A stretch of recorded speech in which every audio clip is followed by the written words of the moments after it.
நாடெங்கும் பசுமாட்டின் பெயரில் இஸ்லாமியர்களை குறிவைத்து நடக்கும் படுகொலை சம்பவங்களை கண்டித்து மௌனம் உடைத்தது என்ற பெயரில் சென்னை வள்ளுவர் கோட்டத்தில் ஆர்ப்பாட்டம் நடைபெற்றது. மாட்டிறைச்சியின் பெயரால் பல வன்முறைகளும் படுகொலைகளும் நடைபெற்று வருவதாகவும் நாடு முழுவதும் மக்களிடையே பெரும் அச்சத்தை ஏற்படுத்தியுள்ளதாகவும் கூறப்படுகிறது. இதனை கண்டிக்கும் நோக்கிலும் அனைத்து மக்களின் உரிமையை பாதுகாக்கும் நோக்கில் சமூக வலைதளம் மூலம் மக்களை திரட்டி இந்த கண்டன ஆர்ப்பாட்டம் நடைபெற்றது. அனைத்து மக்களையும் சமமாக பாவிக்க வேண்டும், குறிப்பிட்ட உணவு மட்டும் உண்ண வேண்டும் என்று கட்டுப்பாடு விதிக்கக்கூடாது எனவும் வலியுறுத்தப்பட்டது. இந்த போராட்டத்தின் போது பங்கேற்றவர்கள் பறையடித்து நூதன முறையில் தங்களது எதிர்ப்பை வெளிப்படுத்தினர்.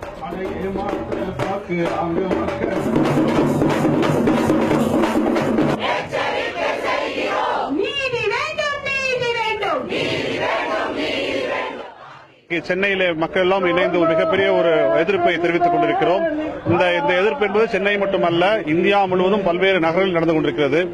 ஒருபோதும் இந்தியா பல்வேறு தேசிய இனங்கள், பல்வேறு மொழி பேசுகின்ற, பல்வேறு கலாச்சாரங்கள் கொண்ட நாடு. அதை ஒற்றையாக்க முயற்சிப்பது இந்தியாவிற்கே விரோதமானது.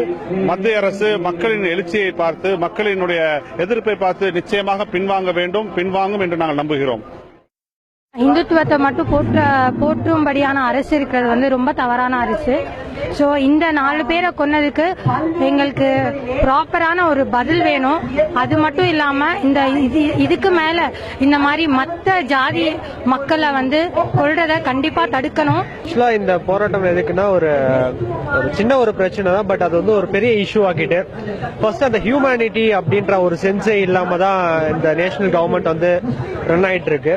ஆக்சுவலா இந்தியன்ஸ்னு பார்க்க மாட்டாங்க, கிறிஸ்டியன்ஸ், ஹிந்துஸ், முஸ்லிம்ஸ், இந்த வேறுபாடு இருக்கிறதாலதான் இந்த எல்லா பிரச்சனையுமே. இந்த மாட்டை சாவடிக்கிறாங்க, மாடு தெய்வம்னு சொல்றாங்க. இப்ப எத்தனையோ பேர் சாப்பிடுறாங்க. இப்ப பாத்தீங்கன்னா மோடிஜி போயிட்டு இந்த